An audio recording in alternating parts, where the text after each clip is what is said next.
How do you know who to trust when every hero looks like a villain, and every act of courage is questioned? In Billings, Montana, a child disappears in a raging snowstorm. A loyal dog runs into the whiteout, but when he returns with her, the town erupts in suspicion. Did Max save Maddie, or lead her into danger? As neighbors turn against each other, one family's truth becomes a battle for forgiveness. If stories of loyalty, doubt, and redemption move you, give this video a like. And if you want to see what it takes to heal a broken community, hit subscribe and be part of our story. Stay with us, because sometimes the bravest hero is the one everyone doubts. A sharp wind howled down Main Street, rattling the faded windows of Billings, Montana, as the sun slipped behind bruised clouds. The whole town seemed to brace itself. Doors slammed, headlights cut through swirling flakes, and every heart beat a little faster. Local weather had warned about the blizzard for days, worst in a decade, but no one expected it would swallow the world so completely, so fast. Snow clung to every branch and buried every path. By nightfall, you couldn't see the street from your own porch. John Miller felt every second tick by in his kitchen, the old clock over the stove marking a lonely rhythm. At 56, with a grizzled beard and steady hands, he still carried the strength and the scars of a firefighter's life. Neighbors leaned on him, even now, a year after cancer took his wife. Helping others had kept John moving, but tonight felt different. An uneasy silence weighed the house down. He was about to pour a second cup of coffee when the phone screamed to life. John snatched it up, half expecting a false alarm. "John, it's Beth from next door. Have you seen Maddie? She's gone. No one knows where?" His blood turned to ice. His granddaughter, Maddie, had come to stay just last week. 6 years old, all tangled hair and wide eyes. A quiet child since her mother left and her world shattered. She'd been playing in the den only minutes before. John raced from room to room, calling her name, heart hammering. Nothing but the wind replied. He stumbled outside, nearly slipping on the porch steps. "Maddie!" he shouted into the white abyss. Snow blinded him, stinging his cheeks. Panic set in. A firefighter's logic fought with a grandfather's fear. The blizzard was so thick, even the porch light could barely carve a path. Suddenly, Max shot past him, a flash of black and tan. The German shepherd barked once, an urgent, guttural sound. Max had been John's partner since his rescue days, a trained search and rescue dog who knew what trouble smelled like. John called after him, but the dog had already vanished into the storm, ears back, muscles taut with purpose. John's neighbors gathered, their faces etched with worry and exhaustion. Flashlights cut wavering lines through the blizzard as volunteers trudged through knee-deep drifts. John's old friend, Sarah, appeared, bundled in an oversized parka, her hand gripping his shoulder. "We'll find her, John," she promised, voice steady, but he heard the tremor underneath. Every minute, the storm thickened. Visibility shrank to nothing. Voices vanished. Hope flickered like a dying candle. John pushed forward, snow soaking through his boots, lungs burning, calling Maddie's name until his throat was raw. He imagined her small figure lost in this frozen wasteland, the memory of his late wife echoing in every desperate thought. As the search dragged on, worry twisted into suspicion. Someone muttered, "Didn't Max run off just before Maddie vanished?" Another, "John lets that dog roam too much, after everything that's happened." The words stung, carried by the wind and uncertainty. John tried to shut them out, but they pressed in, relentless. Hours passed. Flashlights flickered out, batteries died, and hope thinned. The search party regrouped by the cemetery on the edge of town, a place the locals avoided after dark. Snow lay thick over the headstones, and the iron gates groaned in the wind. Suddenly, someone cried out, pointing into the swirling white. There, at the edge of the cemetery, near the oldest graves, Max appeared. His fur was heavy with ice, sides heaving with effort, dragging something through the snow. For a moment, time stopped. The searchers froze, their breaths pluming like ghosts. Was it? John ran, stumbling, slipping, every muscle screaming. As he got closer, the scene crystallized in the stormlight. Max was pulling a tangled shape across the snow, something small and unmoving clutched in his teeth. Whispers rippled through the search party, accusations, half-formed and cruel. John's heart pounded. Was it Maddie? Was she alive? He dropped to his knees beside Max, reaching for the shape. It was a blanket Maddie's favorite, the one with faded cartoon puppies. Max whined, circling protectively. In the hollowed snow, John found her. Tiny, blue-lipped, her hand gripping Max's collar like it was the last anchor in the world. She was barely conscious, shivering violently, but alive. The relief nearly knocked John flat, but he barely had time to process it. All around him, voices rose. Was the dog attacking her or saving her? Why did he drag her here? Did John's dog run off with Maddie into the blizzard? The wind wailed louder, as if echoing the confusion and fear swelling in the crowd.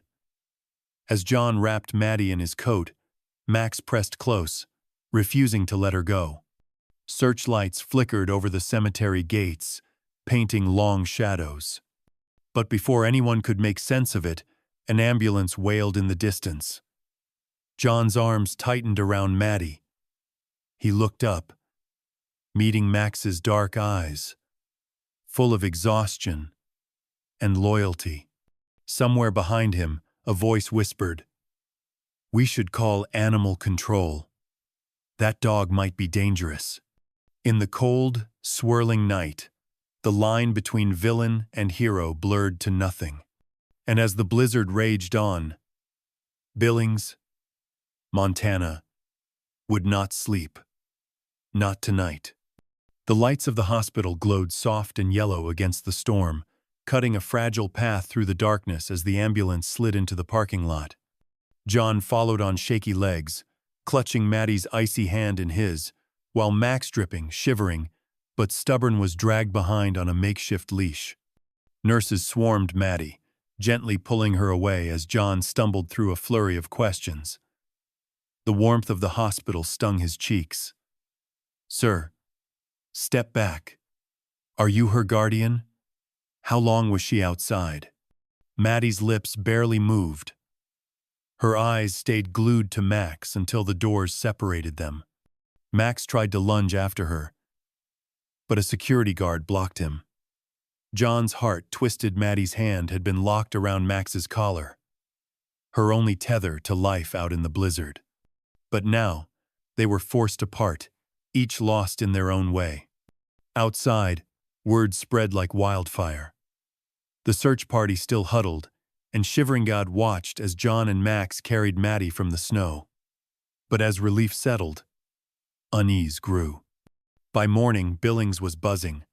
Over bitter diner coffee and the static of local radio, the rumors took shape.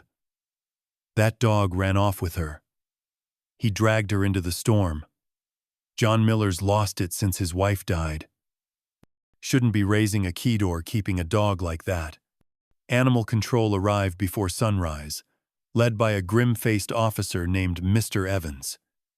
He knocked on John's door, snow still clinging to his boots. "We need to take Max for observation." "Protocol. There's talk. The dog may be dangerous. You understand." John wanted to fight, but the law was the law. As Max was loaded into the truck, he barked just once, sharp and defiant. John flinched. "He saved her, I swear," he muttered. But Evan's face didn't change. Meanwhile, inside the hospital, Maddie lay still beneath a mountain of blankets. Her skin was pale, lips purple, but the nurses whispered that she was lucky. "She's a fighter, this one." John sat by her bed, haunted by the image of her hand, tangled in Max's collar. But Maddie didn't speak. She seemed to float in a silent world, her eyes tracking every shadow that passed her door, her fist clutching Max's old collar like it was her last link to home.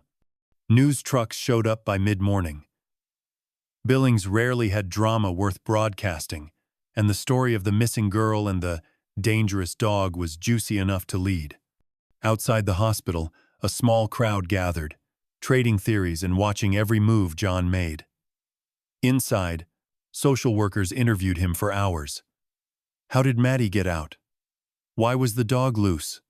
Where was Brenda? Brenda, Maddie's mother, arrived that afternoon, storming through the hospital like a force of nature. She hadn't spoken to John in months, but now she pointed fingers, voice shrill with anger, and something sharper. "I trusted you with my daughter, and now she's nearly dead. And that dog's vicious, I always said so." John tried to explain, but Brenda was already talking to a lawyer on her cell, threatening custody battles, shouting about negligence and endangerment. Child Protective Services, CPS, launched their own investigation. They asked John to account for every minute of the night. They asked about his late wife, about grief and old traumas. They hinted at his age, his recent struggles, the burden of caring for a small child and a large, unpredictable dog. John's hands shook as he signed their forms. Meanwhile, Max spent the night in the cold steel of the shelter, barking at every footstep, refusing food, his coat matted from the storm. Animal control called in a vet. Hypothermia, dehydration. But that's not the whole story. They took samples, ran tests, watched for any sign of aggression. If the dog harmed that little girl, we'll know soon enough. John visited Maddie every morning and evening, bringing her drawings and stories, but she wouldn't speak. The only thing she wanted was Max. She begged for his old collar, sniffing it, burying her face in it, as if the scent could bring him back. Nurses tried to comfort her, but she shied away from everyone, except John. "Where's Max?" she whispered once, her voice so quiet. John almost missed it. He promised to bring Max back somehow, some way. Brenda made good on her threats. She met with lawyers, petitioned the court for emergency custody not just of Maddie, but of Max as well. "He's dangerous," she insisted, her face hard with old resentment. "My daughter isn't safe in that house. Not with that man. Not with that dog." The legal storm brewed, feeding on the town's gossip, every whisper turning colder and sharper. The community split down the middle. Some neighbors remembered John as the man who'd saved a child from a burning house, who fixed broken windows for old folks, who'd always shown up in times of need. Others whispered about his state of mind, about the sadness that hung around his house since his wife died, about the German shepherd no one could quite trust. John stood in the center of it all, battered by doubt and suspicion, clinging to the one thing he knew for sure. Max had never hurt a soul. But as the blizzard raged outside and legal threats gathered, that certainty felt awfully small. The first hearing was set for the following week.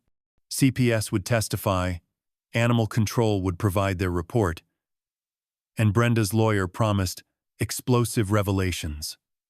The judge would decide not just where Maddie belonged, but whether Max could ever come home. That night, alone in the hospital room, John watched Maddie sleep, her fingers wrapped around Max's collar. He whispered a silent promise to her, and to Max no matter what it took. He would fight to keep their family together. But as the snow kept falling, doubt gnawed at him. Was love enough to weather this storm? Or would suspicion tear them apart for good? Outside, the wind howled down empty streets, carrying the town's fears and questions into another long, sleepless night. Hospital corridors are places where time moves strangely. Hours feel like days, and days blur into sleepless nights beneath the constant hum of fluorescent lights. For John Miller, those first nights after the blizzard felt endless in eternity spent pacing between Maddie's quiet hospital room and the uncertain world outside. Maddie, swaddled in warm blankets, was a ghost of her usual self. She flinched at loud noises, refused to eat unless John fed her, and barely spoke a word to the nurses. Her world had shrunk to the width of her hospital bed. The only thing she wanted begged for was Max's old collar, now worn smooth from her small, restless hands. She sniffed it when she thought no one was looking, as if the scent could conjure up the big dog's gentle presence. John stayed at her bedside, talking softly. He told stories of when Max was just a pup, all paws and clumsy joy, and about Maddie's first trip to the river last summer. But Maddie only stared at the wall, her eyes hollow with memories she wouldn't or couldn't share. Each night, after Maddie drifted into fitful sleep, John sat with a battered notebook. The pages were filled with half-finished letters to his late wife, Karen. He wrote about the chaos of that night, about his guilt. How could he let Maddie out of his sight? Had he failed them both? And about the growing fear that he might lose everything. He pressed the pen hard, his words trailing off as he remembered the sound of Maddie's hand gripping Max's collar, the only lifeline in a world gone white. Outside the hospital, news of the incident spread faster than the snow melted.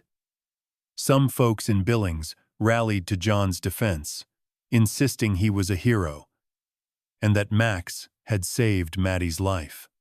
Others whispered about the troubled old man who'd lost his wife and now let tragedy haunt his home. The hospital staff moved around Maddie gently, with the practiced caution of people who had seen too many broken families. But they couldn't hide their doubts. A nurse named Sarah, in her 60s with warm brown eyes and a patient smile, became John's anchor in the storm. She'd known John in high school, long before fate had set their lives on divergent paths. Now, she made it her mission to keep him steady. "John, you need to eat something," Sarah urged, setting a tray beside him. As he hunched over his notebook, "You can't help Maddie, or Max, if you fall apart." John managed a weak smile. "She won't talk to anyone but me. And Max, I should have protected them both." Sarah squeezed his shoulder, her touch grounding. "You did everything right. Maddie is alive because of you, and because of Max. Don't let anyone make you forget that." But John's guilt was a heavy blanket. At night, he relived the moment when he lost sight of Maddie, the fear clawing at him. In the quiet hospital room, he heard his wife's voice, as if Karen were still beside him. "You're stronger than you think, John. Hold on for her. Hold on for yourself." Across town, Max's fate hung in the balance. In the cold, antiseptic animal shelter, the big German shepherd paced in his run, whining at every footstep. The shelter staff, already overworked, debated his future. Some saw a hero, others saw a potential threat. "He's never shown aggression before," the head vet insisted, watching Max lick his empty food bowl. "But the law is the law. We need to wait for the investigation." Max refused to eat, his ears pinned back in anxiety. At night, he whimpered and scratched at the kennel door, desperate for the little girl whose scent lingered on his collar. Sometimes, he'd dig at his blanket, nose pressed to the floor, as if searching for Maddie in the cold concrete. The town was split right down the middle. At the church potluck, old friends gathered around John, offering warm casseroles and words of encouragement. "We know you, John. Don't let the gossip eat you up." At the grocery store, though, suspicious stares followed him down the aisles. "He shouldn't have kept that dog. Not after everything," someone whispered as John passed. Brenda, Maddie's mother, fueled the fire at every turn. She called news stations, wrote angry posts on social media, and threatened legal action. Her face, tight with years of bitterness, flashed across the local news. Mother demands justice for daughter. Was dog to blame?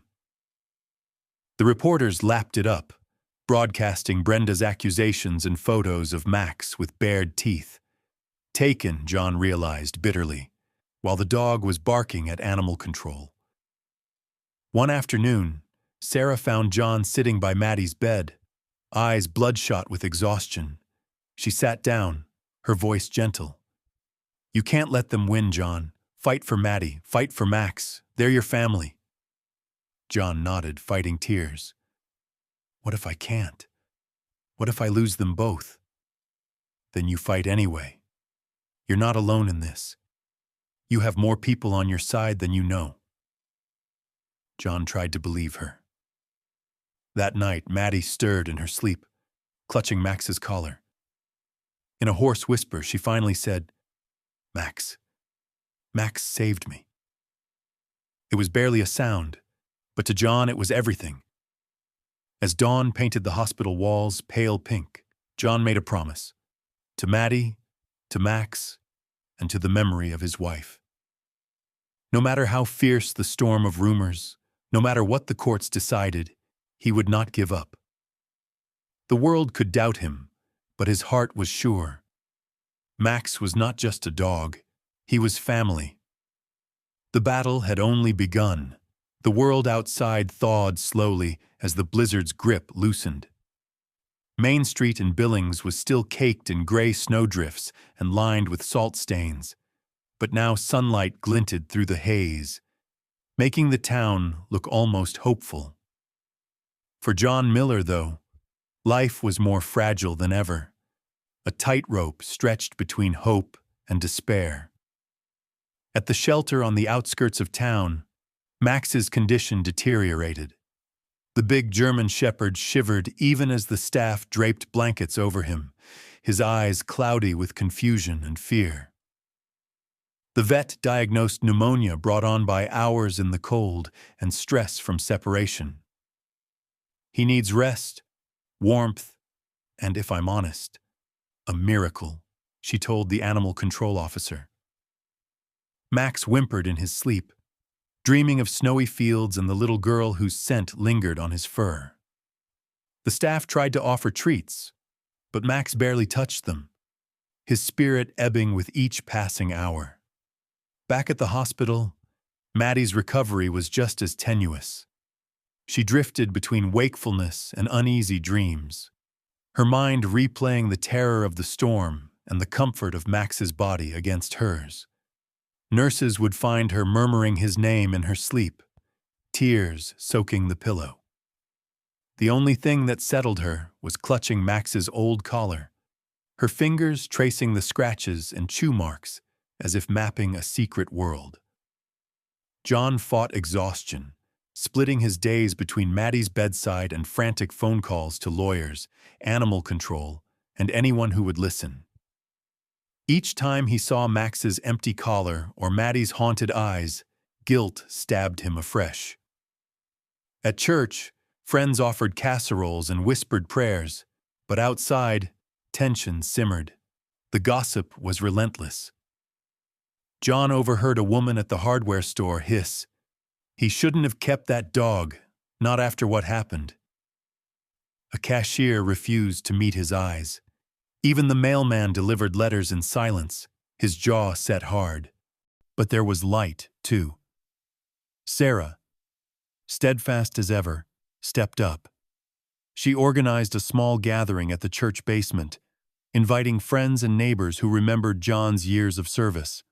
Over coffee and banana bread, people shared stories of John's quiet acts of kindness, rescuing stray cats, shoveling snow for the elderly, staying up late to fix a neighbor's furnace. "He's not the man the rumors paint him to be," Sarah said, her voice firm. The group resolved to speak up for John and Max, offering statements of support and a petition demanding Max's release. One day, Maddie's sleep was broken by a gentle, persistent voice. "Honey, can you try to say Max's name for me?" Sarah sat at her bedside, holding a cup of warm cocoa. Maddie stared at the nurse, eyes wide with pain and longing. For a long moment, the room was silent, but for the beeping of machines and the distant rumble of carts in the hallway. Then Maddie's lips parted, trembling, and she whispered, "Max." The word came out thin as smoke, but it filled John's chest with hope so sharp it nearly hurt. Sarah blinked away tears and squeezed Maddie's hand. That small miracle marked a turning point. The story spread quickly through the hospital. She spoke. She asked for her dog, and even reached the shelter where the vet played the news for Max. The dog's ears pricked up. For the first time in days, he sniffed at his food and let a volunteer scratch his head. But the hope was fragile. The town's division grew sharper. Some neighbors set up online fundraisers to help John with legal bills, their comments filled with encouragement. "He's always put others first." Others argued bitterly in local Facebook groups, demanding Max be euthanized for the safety of our children. The rift deepened, families taking sides, old grudges bubbling to the surface. Brenda, always watching, fueled the flames. She went on local radio, voice trembling with outrage. "No child should have to go through what Maddie endured. That dog should never come home." The interview ended with a call to arms. "Join me at the courthouse next week. We need to protect our kids." For every supporter John gained, it seemed he lost another friend to fear and suspicion. Amid all this, Sarah refused to give up. She combed through every detail, every rumor, every snippet of security footage neighbors reluctantly handed over. Then, late one evening, she struck gold. The Johnsons, who lived down the street, had a security camera that pointed toward the edge of the park right, where the blizzard swallowed up Maddie and Max. The footage was grainy, distorted by snow, but clear enough. It showed Max darting after Maddie as she wandered toward the cemetery, then circling her, nudging her away from the deepest drifts, finally lying down beside her as she collapsed. When Maddie tried to crawl, Max dragged her blanket closer and lay protectively over her until help arrived. Sarah watched the video 3 times, her heart pounding. This was the proof John needed the moment that might change everything. The next morning, Sarah showed John the footage on her phone. His hands shook as he watched Max's blurry form guiding Maddie, shielding her from the worst of the storm. Tears streamed down his face. "He's a hero," John whispered, voice choked with relief and pride. They printed stills from the footage, readying them for the upcoming hearing. "This changes everything," Sarah said, hope shining in her eyes. "We have the truth now. We have a chance." For the first time since the blizzard, John allowed himself to believe that things might turn out all right. But as he left the hospital, passing the line of protesters outside, he knew the hardest fight was yet to come. The community was divided, but the truth finally had a voice. The courthouse in downtown Billings was never built for drama. But on the morning of the custody hearing, it pulsed with tension like a powder keg ready to blow. Television vans double-parked near the steps, camera crews hustled through slush, and townsfolk pressed up against the icy windows for a glimpse of the day's spectacle. John Miller versus Brenda Davis, with the fate of both Maddie and Max hanging in the balance. John arrived early, shoulders squared beneath his old wool coat. Sarah at his side, and Maddie holding tight to his hand. Maddie was smaller than ever, her cheeks pale, her eyes wide with worry, but she refused to let go of Max's battered collar, clinging to it like a lifeline. John brushed a stray lock of hair from her forehead. "We'll be okay, sweetheart. Just stay close." Maddie nodded, her voice lost in the sea of murmurs swirling through the hall. Brenda made her entrance on a tide of anger and confidence, trailed by her attorney and a knot of supporters. Her suit was crisp, her voice sharp, and every camera seemed to seek her out as she waved a stack of documents overhead. "I want justice for my daughter," she declared to a local reporter. No child should ever have to fear for her life in her own grandfather's home.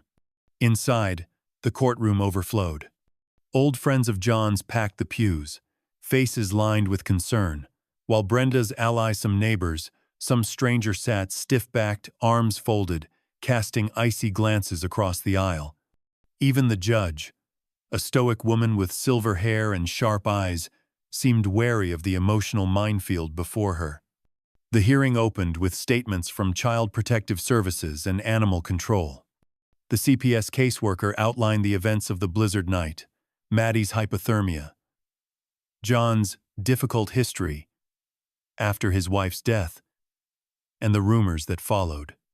Animal Control recounted Max's disappearance, the potential danger, and his current illness. Each word felt like a nail hammered into John's heart. Brenda's attorney seized the moment, painting John as unfit grieving widower, unable to manage a child, and an unpredictable animal. She produced social media posts, phone records, and a handful of neighbors willing to testify that something had always seemed off since Karen's passing. Brenda herself took the stand, voice quavering. "I begged my father not to keep that dog. I begged him to be careful with Maddie." Tears welled in her eyes as she described the phone call, the storm, the terror. "I just want my daughter safe." John's hands balled into fists. He glanced at Maddie, who stared at her shoes, silent, but trembling. Sarah rose to speak for John, her presence calm and steady. She told stories of John's years of service, pulling a man from a burning house, rebuilding a neighbor's porch after a storm, sitting up all night with the town's sick children. "He is a man who helps, not harms," she said. "Max isn't just a pet. He's a trained rescue dog. He saved Maddie's life." She produced the grainy security footage, and for a moment, all eyes were on the screen. The video showed Maddie wandering through the blizzard, snow swirling, Max racing after her, circling her, pressing close. The courtroom fell silent as Max nudged Maddie away from a drift, dragged her blanket, and lay down to shield her. The judge leaned in, studying every frame. Brenda's attorney tried to object, but the evidence was clear. Max had not attacked. He had protected. As the arguments raged on, a knock sounded at the courtroom door. A shelter staffer stepped in, face ashen. "I'm sorry, Your Honor, but there's urgent news about Max. His condition is worsening. He's developed severe pneumonia. The vet says, if something doesn't change, he might not make it through the week." A hush swept the room. John's chest tightened. Maddie gasped, clutching her collar as if she could will Max to feel her fear, her longing. Through the walls of the shelter. "Please, he needs to come home," she whispered, her voice barely audible. The judge, clearly moved, called a brief recess. During the break, supporters and protesters tangled in the hallway, arguments flaring, accusations flying. Some neighbors pressed John's hand, offering prayers and hope. Others hissed insults, blaming him for dividing the town. Sarah gathered signatures for their petition, each new name a small act of resistance against the tide of doubt. John used the moment to sit with Maddie on a wooden bench outside the courtroom. "You're so brave," he said, voice hoarse. We'll fight for Max, no matter what. Maddie nodded, tears streaming down her cheeks. I want him home, Grandpa. He saved me. John hugged her, wishing his embrace could fix what the world had broken. After the recess, both sides made final arguments. Brenda's lawyer called for immediate removal, for the safety of the child. Sarah countered with the town's petition, the video, and testimony from Maddie's doctors, who credited Max with Maddie's survival. The judge listened in silence, her eyes betraying no hint of her decision. Finally, she spoke. I have heard enough for today. This is a matter of the utmost seriousness, and I will not be rushed. She banged her gavel. I am delaying my decision until I have reviewed all evidence, including Max's medical records and Maddie's psychological evaluation. Both will remain in protective custody until a final ruling. The words struck John like a blow. The courtroom erupted. Some cheered. Others groaned. Brenda burst into angry tears. Maddie buried her face in John's side, while Sarah squeezed his shoulder. The battle wasn't over. Max's life still hung in the balance. For John and Maddie, hope was now as fragile as the breath that rattled in Max's chest. And as the crowds drifted out into the gray Montana afternoon, John prayed for a miracle-only more chance to bring his family home before time ran out. The news that Max might not survive the week fell on John like a fresh avalanche. The drive home from the courthouse was a blurry roads, gray sky, Maddie silent beside him in the back seat, clutching Max's collar as if she could draw the dog back by sheer force of will. At stoplights, John caught himself whispering prayers he hadn't said in years. That night, the house felt emptier than ever. John barely slept. Each time he closed his eyes, he saw Max in that cold shelter, chest heaving, eyes searching the door for the family who'd vanished. John paced the hallway, guilt gnawing at him. What if Max dies in that cage, thinking I abandoned him? What if Brenda wins, and I lose Maddie too? He called the shelter first thing in the morning. The vet's update was grim. Max had made it through the night, but just barely. He needs more than medicine. The vet sighed. He needs his people. He needs Maddie. Desperate. John reached out to his lawyer. Isn't there anything we can do? An emergency order? A medical release, anything? The lawyer shook his head, sympathy dull in his eyes. The judge made her ruling. The system moves slow, John.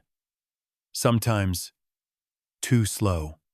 Meanwhile, Maddie retreated into herself, barely eating, barely speaking. John found her sitting on the window seat, knees pulled to her chest, drawing pictures of Max sometimes as a hero, sometimes just a lonely shadow in the snow. At night, she cried in her sleep. I'm sorry, Max, don't leave me. It was Sarah who first suspected that something wasn't right at the shelter. She stopped by after her hospital shift, hoping to deliver Maddie's newest drawing. She found the shelter in chaos, police cruisers outside, staff whispering in knots. The director was pale as she explained, Max is missing. Someone broke in last night. Cut the locks. They took him. Took his meds. His records, everything. Sarah's stomach dropped. You called the police? Of course. But there's no sign of him. He could be anywhere by now. In his condition, he won't last long without help. Sarah's mind raced. Who would want Max gone? A chill crawled up her spine. Only one person had everything to gain from Max's disappearance. Brenda. If Max vanished, or worse, her case for custody would be airtight. John's phone rang just after noon. The news nearly knocked him to the floor. Max is gone? He sank onto the porch steps, numb. Who? Who would do this? Maddie overheard. Her scream was a ragged sound, tearing through the house. "You promised, Grandpa! You promised he'd come home!" She ran to her room, slamming the door so hard the house seemed to shudder. John pressed his head in his hands, shame and rage warring in his chest. It was one thing to fight a battle in Corti, was another to have the rules broken. Hope stolen in the dead of night. Sarah showed up an hour later, a notebook clutched tight. "John, we need to talk. I think Brenda's behind this. I saw her car outside the shelter last night. When I got off shift, she was on the phone, angry, pacing. She saw me and sped off. I didn't think anything of it, but..." John cut her off. "We have to find him. Now. Before it's too late." Maddie emerged from her room, her face streaked with tears. She carried a drawing Max, standing by a gravestone in the snow. "He's at Grandma's place," she whispered, voice hoarse. "He always goes there when he's scared." John's breath caught. The old cemetery. Karen's grave. Max had gone there after Karen died, lying by her headstone for hours, refusing to leave until John came for him. John shared a look with Sarah. "That's where we'll start." They bundled up, driving through slush and past shuttered houses. The cemetery lay silent beneath heavy clouds, the iron gate creaking in the wind. Snow crunched under their boots as they moved between the stones, calling Max's name. Suddenly, Maddie broke into a run, her small legs flying toward a familiar corner near Karen's grave. "Max!" she cried. There, curled in a shallow drift, was Max fur crusted with ice, ribs heaving, but eyes brightening as Maddie skidded to her knees. She threw her arms around his neck. "I knew you'd come back. I knew you'd find us." John fell to his knees, tears blurring his vision.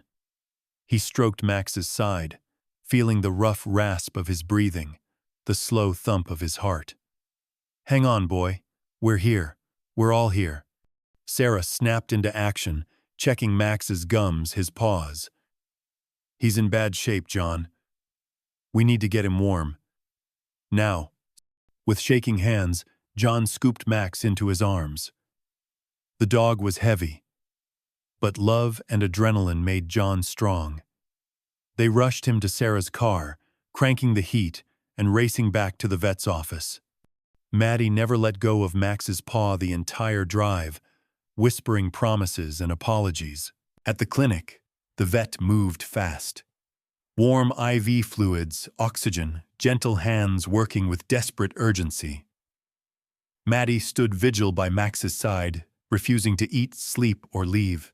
She sang him lullabies, her voice a thin thread of hope in the sterile room. Hours passed. The worst of the crisis faded. Max slept, breathing ragged but steady. Maddie finally curled up on the floor beside him, her head pillowed on his side. At dawn, John awoke to the sound of Maddie's voice, clear and strong for the first time in weeks. "Thank you, Grandpa. Thank you for finding him. I love you." She hugged John, then hugged Max, who thumped his tail weakly. For John, it was a moment of healing. Maddie, broken but whole, finally calling him Grandpa. In that fragile sunrise, surrounded by family, John found hope again. The battle wasn't over, but for the first time since the blizzard, he believed they could win. The morning after Max's rescue broke cold and golden over Billings, Montana. Sunlight spilled through frost-dusted windows at the veterinary clinic, painting stripes across the linoleum as John, Maddie, and Sarah sat quietly beside Max's kennel.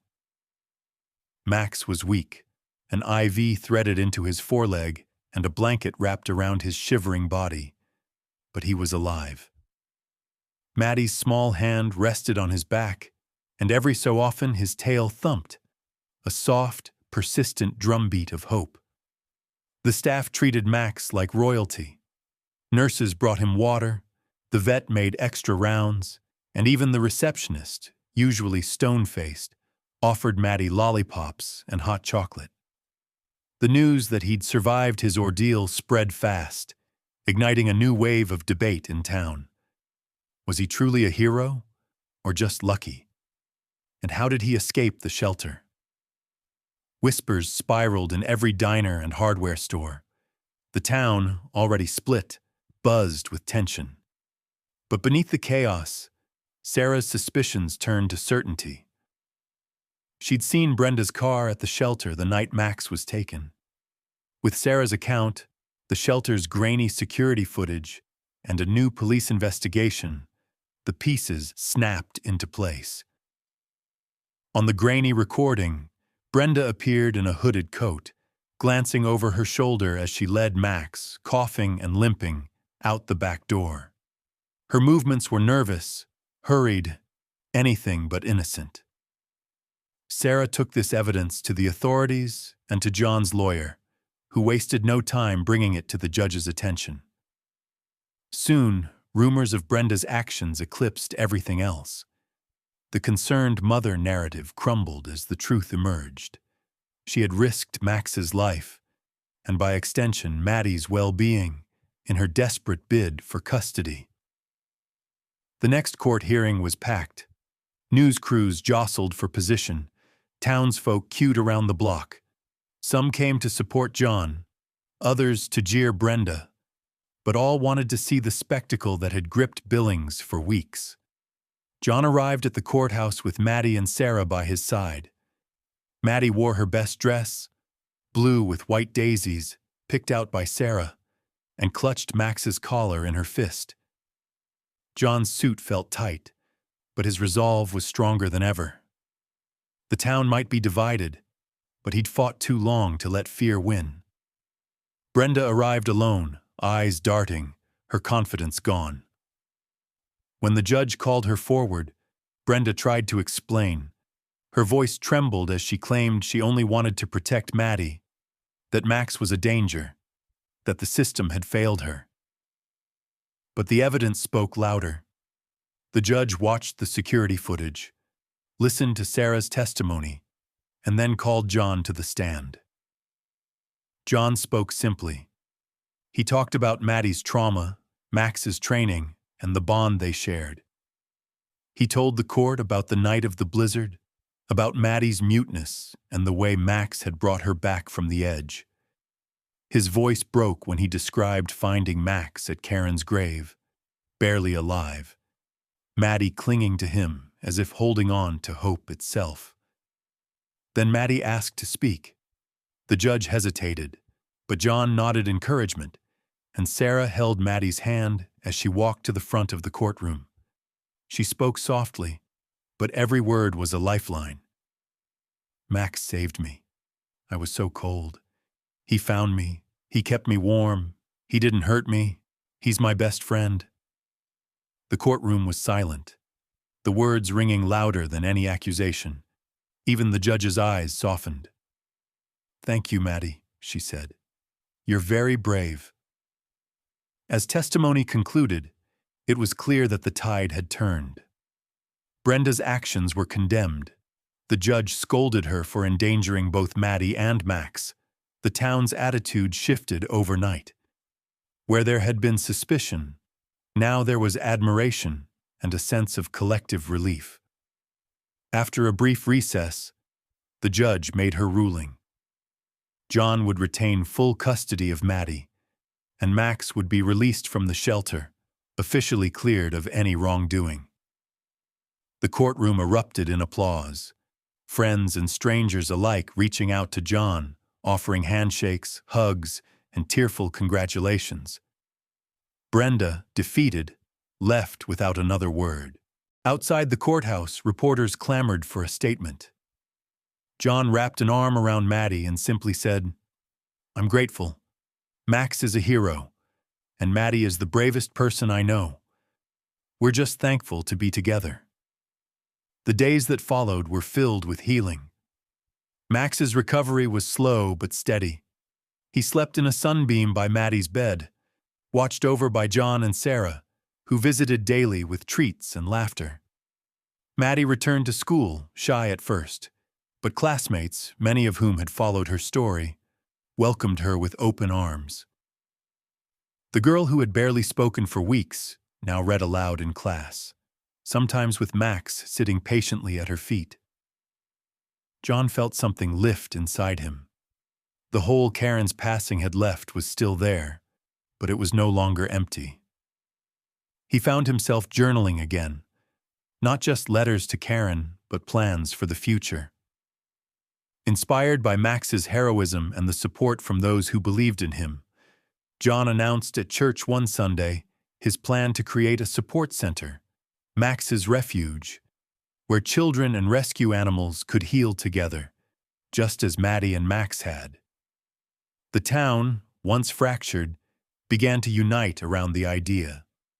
Volunteers lined up, donations poured in, and for the first time since the blizzard, Billings felt like a community again.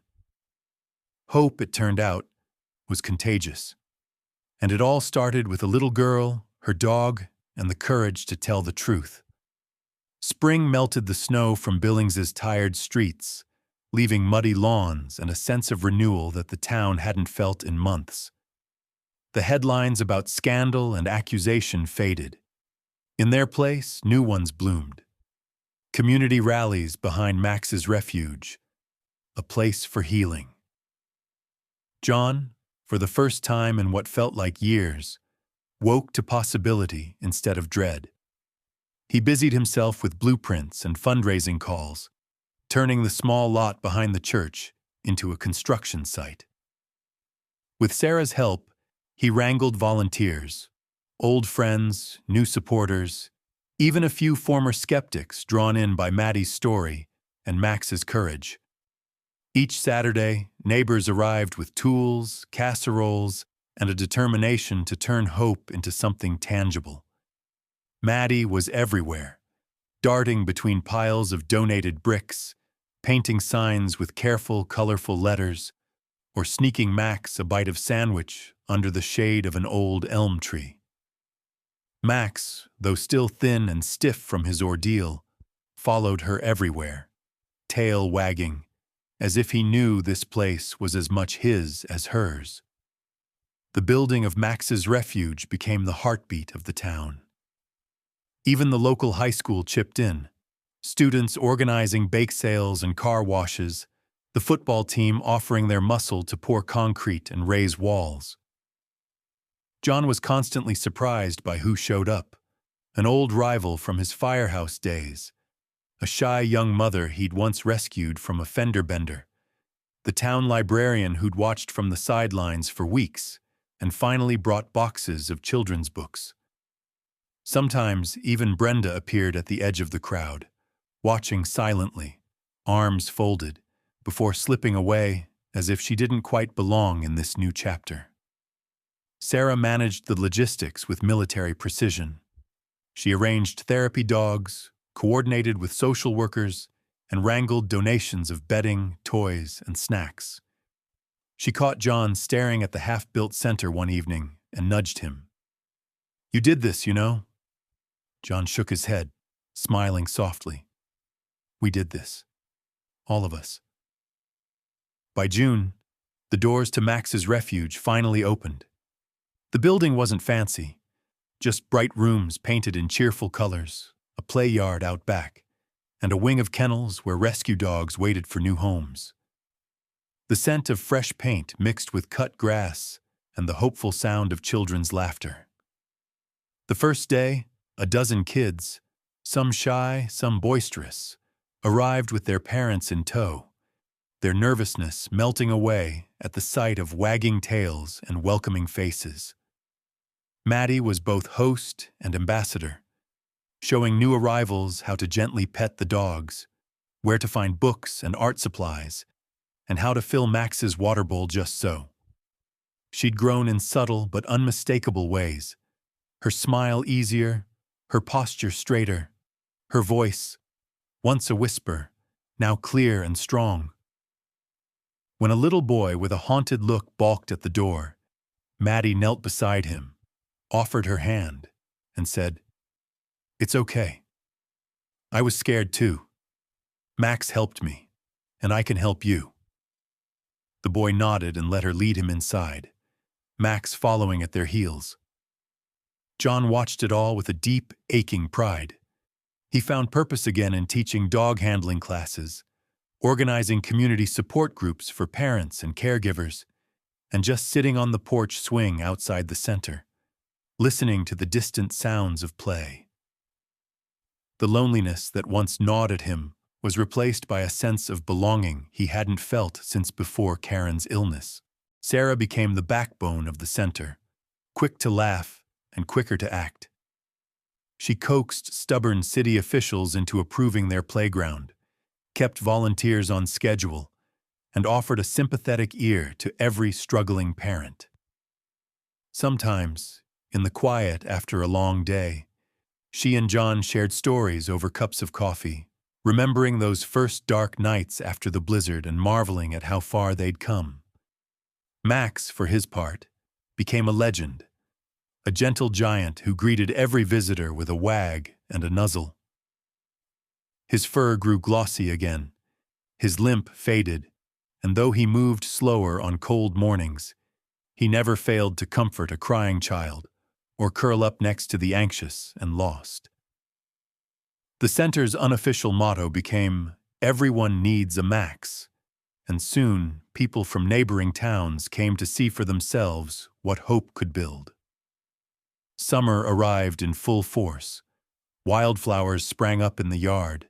The sound of hammers gave way to laughter and music, and the town's annual picnic moved to the grounds of Max's refuge. That day, under blue Montana skies, the community came together as one. John grilled burgers, Sarah organized games, Maddie led a parade of dogs through the cheering crowd, and Max, his head held high, wore a red bandana printed with the word "Hero." In the midst of celebration, clouds gathered on the horizon. Dark and heavy, they hinted at another storm. As thunder rumbled, John saw parents gathering their children, old fear flickering in their eyes. But then someone, Sarah of course, called out, "We're ready this time. The center's open. Come in, everyone." The picnic spilled indoors, laughter echoing off new walls as rain battered the windows. For a moment, the fear of the past was banished, replaced by a sense of safety and belonging. Later that evening, after the storm passed, John stood on the porch, Maddie curled beside him, Max snoring at their feet. The center glowed in the twilight, windows bright with life. John wrapped an arm around Maddie and whispered, "Look at what we built. Look at how far we've come." Maddie smiled, her eyes shining with something like hope. "We're safe now, Grandpa. All of us." And as the last of the clouds drifted away, John finally believed her. As summer waned and the days grew golden with the promise of fall, John found himself pausing more often, watching the sunlight catch on the playground fence or the way the wind tousled Maddie's hair as she laughed. There was a new rhythm to his life, a softer, steadier beat than before. Max's refuge thrived, its rooms always filled with energy, barking dogs, squeals of delight, even quiet moments of comfort between a nervous child and a gentle rescue dog. The chaos of the past winter felt far away, as if it had happened to someone else in another life. But healing, John realized, was not a straight line. There were still difficult days, nights when Maddie woke from nightmares, her breath coming fast and her small body trembling. Sometimes, Max whimpered in his sleep, haunted by memories of icy wind and separation. The scars lingered, invisible but real. Yet John saw how far they'd all come. Where once Maddie had clung to silence, she now had friends she trusted and stories she told. Max, once gaunt and fearful, now greeted every sunrise with a slow, contented stretch and an eager trot around the yard. John kept up his habit of journaling, a ritual that felt more like conversation than confession. One September evening, after the last child had gone home and the center stood quiet except for the crickets, he sat on the porch with a mug of coffee and opened his battered notebook. The entry began, as so many had, "Dear Karen," but this time, it flowed with hope instead of sorrow. "I wish you could see us now. Maddie has grown so much. She's brave, funny, and so kind to the other children. Max is her shadow, and sometimes I swear he understands every word we say. The town is different, too. There's more kindness in the air. People who once turned away now stop to chat, or drop off donations, or just watch the kids play and remember what community is supposed to feel like." John thought about all that had changed. There were quiet conversations over coffee with neighbors who had once doubted him, apologies offered and accepted without pride. He noticed how the town gathered more often, how people lingered after meetings, or sat together on Max's Refuge's porch just to enjoy the company. The scandal that had once divided them now served as a reminder. Judgment could be quick, but so could forgiveness. At the center, John worked with other parents and volunteers to help the newest arrivals, children who came with their own burdens and stories, faces tight with anxiety or grief. The staff trained new therapy dogs, carefully matching them with children in need. Maddie was often the bridge. Her gentle encouragement, her willingness to share her own story, turned fear into trust. One afternoon, John watched as she helped a little girl who refused to speak. Maddie sat with her in silence, drawing pictures side by side. When the girl finally whispered her name, Maddie just smiled and squeezed her hand, as if to say, "I understand. You're safe here." John saw himself in those parents, worn thin by worry, desperate for hope. Sometimes he led support groups, sharing not just his experience with loss, but the lessons he'd learned. That resilience could be quiet, that forgiveness could be healing, that the bonds between people and animals could fill cracks left by tragedy. He reminded them, gently, that the path forward was not about erasing pain, but about moving through it together. Max's Refuge became a place of stories. There were framed photos on the walls, of children and dogs, of volunteers and community picnics. One photo showed Maddie and Max curled together on the porch during a thunderstorm, sunlight breaking through behind them. Underneath, Sarah had written, "Sometimes, the darkest nights bring the brightest mornings." Sarah herself was a fixture, organizing, nurturing, always ready with advice or a cup of tea. Her friendship with John deepened, their laughter easy, their silences companionable. One evening she found John writing on the porch. "You look peaceful," she said, sitting beside him. John nodded, looking out at the play yard. "I think I finally am. I miss Karen every day, but I don't feel lost anymore. Maddie, Max, this place, they've given me something back." Sarah smiled, her eyes warm. Sometimes, the things we build out of pain turn out stronger than we ever imagined. As fall rolled in, the town held a celebration at Max's Refuge. Children ran wild, faces painted, hands sticky with candy. There was a moment during the festivities when John was asked to speak. He stepped up to the makeshift stage, Maddie and Max by his side, and looked out at the crowd, the same community that had once doubted him. "I want to thank you all for believing in us, even when it was hard," John said, his voice clear but thick with emotion. "This place is proof that second chances are real. We've all made mistakes. We've all been hurt. But if we trust each other, if we forgive, we can build something better. Sometimes the most broken among us become the greatest healers, if only we dare to trust, forgive, and hold on through the storm. The applause that followed was honest, unreserved. The town, once divided, now felt whole. That night, John wrote one last letter to Karen. He told her about Maddie's new friends, about Max's work with the children, about the peace he'd found in his own heart. He ended with a promise, not just to her, but to himself and to everyone who might one day walk through the doors of Max's refuge. We will keep loving. We will keep healing. We will hold on, no matter the storm. And as he finished the letter, Maddie curled beside him. Max laid his head on John's knee, and for the first time in a long while, John felt truly at home. 1 year later, Max's refuge pulsed with life and laughter, the once worn building now a cherished landmark.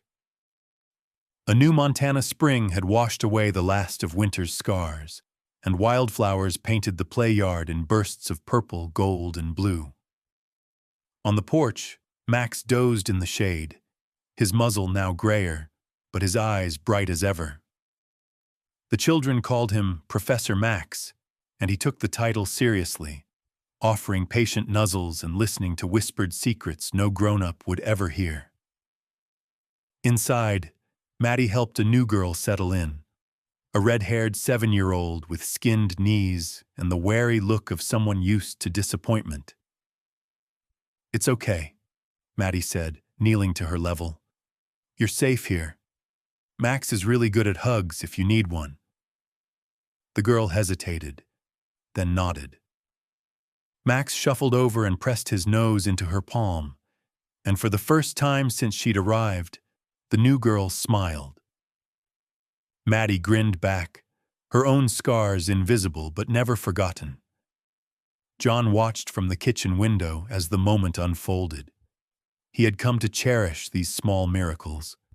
The look of relief on a parent's face, the sound of children's laughter echoing down the halls, the sight of Max curled beside a child on a hard day.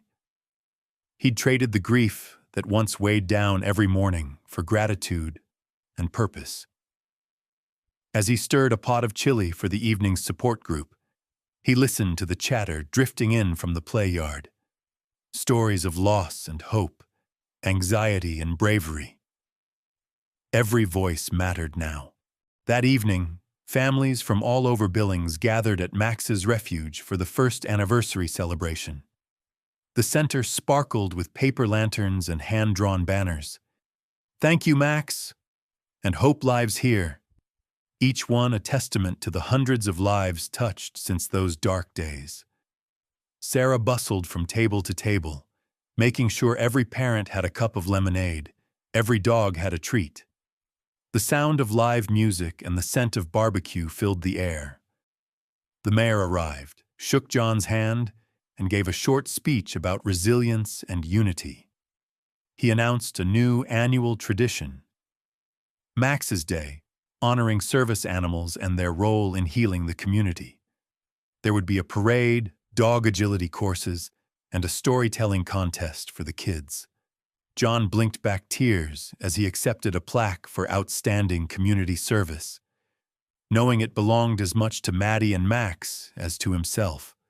Later, John stood before the crowd, Maddie on one side, Max on the other. He cleared his throat and waited for the chatter to fade. "I used to think storms would break me," he began, voice steady but soft. "That losing someone meant you lost yourself. But I learned that hope comes in strange shapes. A child's hand, a dog's loyalty, a neighbor's kindness. You all proved that. Max's refuge is about second chances, for people, for animals, for a whole town." He looked at Maddie, who squeezed his hand. "If you're hurting, if you're lost, remember, you don't have to go through it alone. Sometimes, hope looks like a German shepherd in the snow. Sometimes, it looks like the friends who walk beside you when things get hard. Never be afraid to reach out, to trust, to love again." The applause was thunderous. As the sun set, lanterns bobbed in the breeze and children ran laughing beneath their glow. Families gathered for a group photo, John, Maddie, Max at the center, surrounded by dozens of faces, each with their own story of heartbreak, healing, and new beginnings. Maddie had changed in ways both small and extraordinary. She had become the unofficial welcome committee for new arrivals, showing them where to find the best snacks, how to braid friendship bracelets, and which dogs were the best snugglers. She led reading circles, sang at open mic nights, and helped the younger kids plant wildflowers along the fence. Max's refuge had become her home, her family, her launching pad into a world where fear no longer ruled. Sarah, too, found new purpose, organizing workshops and outreach programs, never missing a chance to celebrate each child's progress. She and John often sat on the porch late into the evening, sharing memories of Karen, marveling at Maddie's growth, and quietly dreaming up new ways to help those still hurting. As the months passed, word spread beyond Billings. Social workers from nearby towns visited to learn from Max's refuge. Other communities asked John for advice on setting up similar programs. Each success story, each family reunited, each rescue dog adopted, each child who found their voice, became a thread in the tapestry of something much bigger than John could have imagined. On the first snowy morning of the next winter, John awoke to find Maddie outside, comforting a new arrival, a small boy, shivering, face pinched with fear. Maddie wrapped her coat around him and knelt in the snow as Max stood watchful beside them. She spoke gently. "You're safe now. We'll help you." The boy nodded, pressing his cheek to Max's fur. John stood at the window, heart full, watching the cycle of healing complete itself. The pain of the past had become the foundation for a future of kindness and strength. He thought of Karen, of the blizzard, of the brokenness that had once defined him. Now he knew love had remade him. It had remade them all. That evening, as families gathered around the fireplace, John offered a final thought. In a world divided by suspicion and fear, the courage to love and protect, no matter the risk, can unite and heal us all. If this story touched you, remember, sometimes hope looks like a German shepherd in the snow. And as laughter and stories swirled through the warm, light-filled rooms of Max's refuge, the storm outside seemed a distant memory, forever changed by the power of love, community, and a loyal dog's unwavering heart.